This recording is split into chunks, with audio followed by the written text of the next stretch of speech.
Welcome to our crappiest video ever.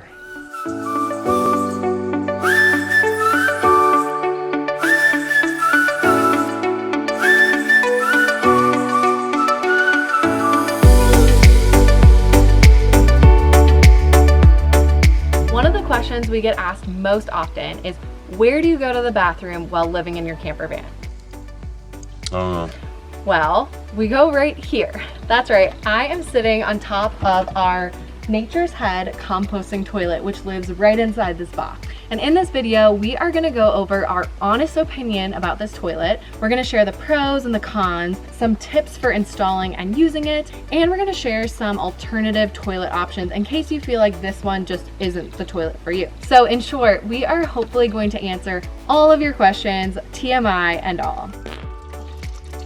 I was just shaving!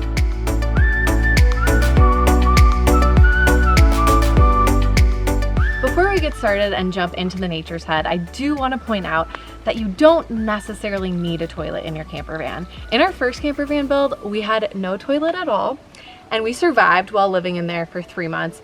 That said, there were some uncomfortable mornings where we had to pee, and we were in an area where we couldn't just go in the wild, so we had to drive around and frantically search for a toilet. And mostly by that, I mean I had to pee and Ben was driving like a maniac. So for this camper van build, we decided to upgrade, and we upgraded big because the Nature's Head toilet is kind of one of the top of the line toilets for installing in a camper van. And I'm gonna start by saying that I am 5.5 months pregnant and have been living in the camper van for the last 2 months using this toilet and have been incredibly happy with it. We've had this toilet for 1.5 years, and honestly, I have mostly only good things to say. We'll touch more on that in a little bit. The first thing that we're gonna go over is how this toilet works and how to use it. When we need to go to the bathroom, we remove this cushion. This is just for show. It looks pretty. We open the door to our little box, latch it here so that if we're parked on a slope, this doesn't come down and hit us. Now you can see the beautiful Nature's Head toilet. So it looks pretty much like a regular toilet, although you will notice that the inside is slightly different. There is a little trap door, which is for your solids, and the holes where your liquids go. So as you can see, how this toilet works is it separates your liquids from your solids, and that's really important. Keeping the liquids out of the solids keeps it from smelling. I hope I don't have to go into too much detail about how to use the toilet because you use it pretty much just like any other toilet. The main difference is that you must open that trap door if you need to go number 2, so remember that. And the other major difference is you're not gonna flush the toilet. There's no water in here. Instead of water, the solids compartment has coconut coir or peat moss. This is coconut coir, and we have found this a couple different places. Our favorite brand is a really compact brick of it that lasted us about 1 year. So it was really nice because we could just store it inside this little cubby and use it as we needed. This one is not compact. This actually we picked up at a pet store. These are apparently for reptile cages, but it's the same stuff, it's just not compressed into a small block. But this or peat moss are your 2 options. The reason we chose the coconut fiber over the peat moss is, number 1, peat moss isn't necessarily always sustainably harvested. You can do a little more research into that on your own. And also, it was really hard to find peat moss that didn't have fertilizers in it, and you definitely don't want to be going number 2 in peat moss with fertilizers. That would be a huge issue. It smells like a used diaper filled with Indian food. So you're gonna need some coconut coir or peat moss to fill up your solids container, and that is what is going to turn your solids into humanure, or a composted version of poo. One question we get asked a lot is, does your toilet smell? I'm not gonna lie, I was really nervous about this before we bought the toilet. I wasn't sure how I felt about going number 2 inside the van, but I can tell you with complete certainty that this toilet really doesn't smell. The only thing that has some sort of an odor, you might say, is the liquids container. And that's not something you're gonna smell when you're driving or when you're sleeping. It's only really something you're gonna notice when you are emptying the liquids container. The solids container doesn't really smell like poo. It smells like earth or dirt. So if you get your nose up close and personal in there and that's what you want to do, more power to you, but it's not going to smell like sewage, which I was very pleased to learn. Tips for using the Nature's Head toilet. Gentlemen, you're going to want to sit down when you pee. What do you mean? If you're standing up and peeing into the Nature's Head toilet, it's going to splatter everywhere. What do you mean? Take a seat, pee into the liquids container, and you'll be good. Okay. And ladies, this one's for you. When it comes to periods, I am a huge fan of menstrual cups. I've been using them for 5 years. However, it is a little more tricky in the Nature's Head. It's totally possible. You do have to empty your cup into the liquids container. If you get liquid in the solids container, it will start to smell, so that's pretty important to remember. For me, I just didn't feel super comfortable doing that, so while living in the camper van, using the Nature's Head, and I'd get my period, I would use tampons. Currently, I'm pregnant, and one of the few perks of being pregnant is that I don't have to worry about that. All right, and these tips are for anyone. After going number 1, you're gonna wanna take a spray bottle. This guy comes with the Nature's Head, and this is filled with a mixture of white vinegar and water. And hot tip, we also add a couple drops of essential oils to make it smell a little nicer. Time to musk up. Wow. You're gonna wanna just spray the bowl a few times and put it away. That will help keep your bowl nice and clean and keep it from smelling. Never ceases to amaze me. And after going number 2, the first thing you're gonna wanna do is shut the trap door to kind of close off the solids container. And then you're gonna wanna get down and spin your spider handle. This is going to agitate the solids container and keep everything moving around so it doesn't clump up. And over time, that is gonna help it compost. One of the technical reasons why this toilet doesn't smell is because of its ventilation system. In the solids compartment, there is a small fan, kind of like a computer fan, that vents out of your toilet, and actually it goes outside the bottom of our van. This keeps it nice and dry, which prevents it from smelling. Side note, you can also put toilet paper into the solids container. Why is the toilet paper only half a ply? Thicker toilet paper actually takes longer to break down, so it's better to buy the cheap, thin stuff. Last tip, it's a good idea to keep some hand sanitizer nearby for after using the toilet. We love this Dr. Bronner's lavender spray. It's so nice. All right, let's talk about how to empty this toilet, because that is a major thing you're gonna need to know. First of all, the liquids and solids are emptied separately, and the liquids are emptied a lot more frequently. It's gonna kind of depend on how often you go, how many people are using the toilet, and just how hydrated you stay. Typically, for the 2 of us, we empty our liquids container every 2 to 3 days. If we're in an area where we're also using public bathrooms, it might be a little longer. If we are staying very, very hydrated, it might even be sooner than 2 days. But the first thing you're gonna do is you're going to unlash the top of this toilet and tilt it backwards. Once you have the liquids container out of your toilet, you can put the cap on, and we like to put it inside a grocery bag. And that's what we bring to empty it. As far as where to empty it goes, we typically try to aim for pit toilets at trailheads or public parks.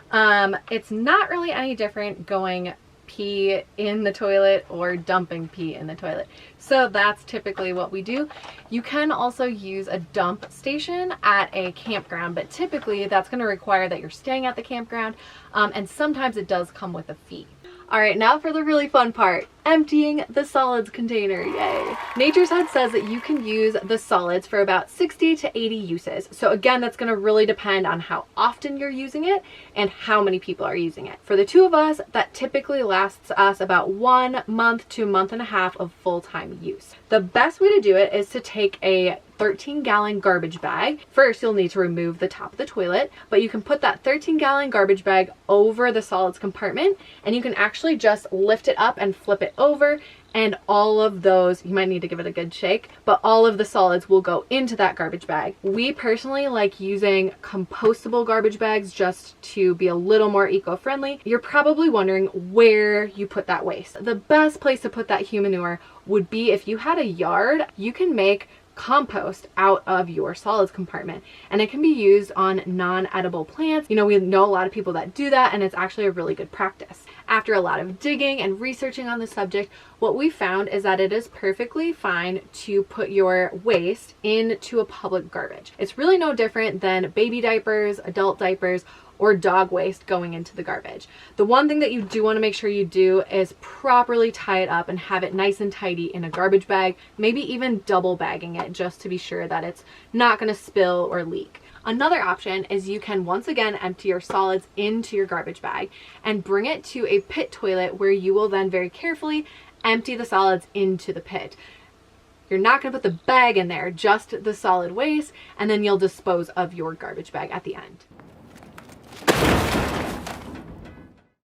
All right, now that you know how to use the toilet, let's talk about the pros and the cons of the toilet. There are some negative factors that we will touch on in a moment, but let's start with the pros. One of the main reasons we chose to go with a composting toilet is that it allows us to go number 2 on the road without much of an issue at all. The most popular alternative to a composting toilet is a cassette toilet.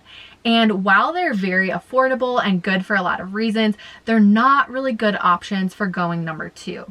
If you listen to other people's reviews on them, pay really close attention because most people actually just use them for going number 1. And if you are a regular person like we are, that means that you'll need to be searching for a public restroom nearly every day, which can be a major inconvenience and kind of a shit show. Okay, I see what you did there. Another pro to the composting toilet is it doesn't use any harsh chemicals. If you are using a cassette toilet and you are using it for number 2, it'll either need to be emptied immediately or you will need to be using chemicals in it. And what we really love about the composting toilet is that we don't have to touch any toxic chemicals at all. And lastly, we've already kind of touched on this one, but it really truly doesn't smell. After using this toilet for more than a year and a half, I still find myself surprised at how well it works and how smell is not really an issue at all. All right, on to some of the negative things about this toilet. Just like most things, there are some drawbacks as well. Next. So the number 1 negative thing in our opinion is that it is very expensive. There's no sidestepping that. It's about $1,000 for the toilet, and once you have built a box or someplace to store it, it might even be a little more than that. So if you're on a really tight budget, this probably isn't the toilet for you. Stick around though, because we're going to mention some other options for you. You got it, dude. Another kind of drawback to this toilet is it's not small. Some of the cassette toilets are a lot more compact and can fit in smaller vehicles, where the Nature's Head is a little larger. It's about the size of a normal toilet. So you'll need to consider the footprint before deciding on going with a Nature's Head. In our first camper van, we had a much smaller vehicle and it had a low roof, and it just really wouldn't have worked to put a Nature's Head in there.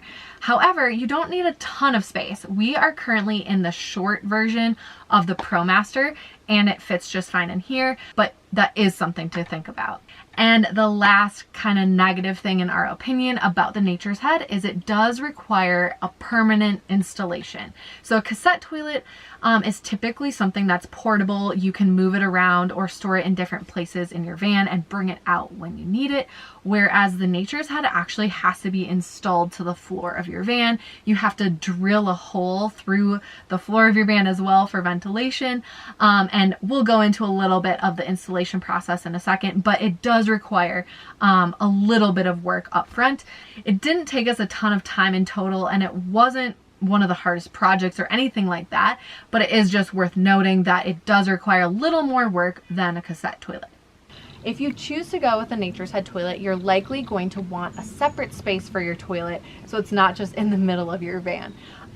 As you can see, we've built a nice little box for the toilet, but some people might have like a separate bathroom if they have a larger vehicle. One thing that I do want to highlight, because we kind of made a mistake here, is you really need to be careful with the dimensions if you are going to build a box. In order to empty the toilet, kind of like we showed you earlier, you do need to move the toilet around a little bit, and if you build the box too small, you will not be able to empty your toilet at all, which would be a huge problem. We actually had to rebuild our box because our first one was too small. We spent a ton of time dialing in the exact dimensions to make this box as compact as possible while still being able to empty the toilet. We have those dimensions for you, plus a ton of other helpful information, blueprints, advice, and video tutorials in our course called Van Conversion Academy. So if you're at the very beginning stages of just dreaming about converting a camper van, you might want to look into that because it's literally all the information you need at your fingertips, so you don't have to spend hours and hours of time in the rabbit holes of the internet or like us rebuilding a box from scratch. So we'll link to that down below if you're interested. Again, it's called Van Conversion Academy. As you can tell, we really truly love our Nature's Head toilet. This video is in no way sponsored by Nature's Head or anything. We just wanted to answer some frequently asked questions and kind of share our honest opinions and advice about these toilets. However, we do know that a Nature's Head toilet is not for everyone. For instance, it was definitely not something we were even considering for our first camper van build. So who is a Nature's Head toilet for? There are two factors that I think will really help shape your decision about whether this toilet is for you or not. So the first one is you kind of got to have a budget for it. Unfortunately, like we've already gone over, the Nature's Head is not the most budget friendly option. So if you're building with limited funds, this might not be the best choice for you. That was certainly the case for us with our first build, so no worries there. We're going to share some alternatives in just a moment. So again, you got to have the budget for it because it is not cheap. Secondly, I think the Nature's Head is best for people who spend a lot of time in their van, live in there full time, or do really long extended trips, and also spend time urban camping. If you're constantly parked at campgrounds where you already have access to a toilet, the Nature's Head might be a little bit of an overkill. But if you're like us and you do spend some time in cities where you're not necessarily parked by a public toilet, it's gonna be so nice not having to run around in the morning trying to find a bathroom when you really gotta go. If after watching this video you've decided that the Nature's Head just isn't for you, that's totally fine. There are plenty of alternative options. We've done an embarrassing amount of research on camper van toilet options, so we have a few ideas in mind. Had we not gone with a Nature's Head toilet, we would have chosen a specific cassette toilet. Cassette toilets are a really good option if you're on a budget and if you're not concerned about needing to use it for number 2 very frequently. We actually will link to a specific cassette toilet that we have found really good reviews on and heard really good things about. So again, find that in the description below. Also, if you're looking for more alternatives, we've got an entire article about all the options, their pros, their cons, how much they cost. So if you're interested, go down to the description and you'll find that link. We hope you learned a lot about camper van toilets today, and we hope we flushed out all of your questions. We also hope this wasn't too shitty of a video. If you enjoyed this video, if you learned something new, we would really appreciate it if you give us a thumbs up, if you subscribe to our channel. As I'm sure you're very well aware, that really does help support our channel and helps us to continue creating more videos like this one. Happy camping! Last tip, it's a good idea to have some hand sanitizer on hand for after you go using the toilet. Side note, you can put toilet paper in the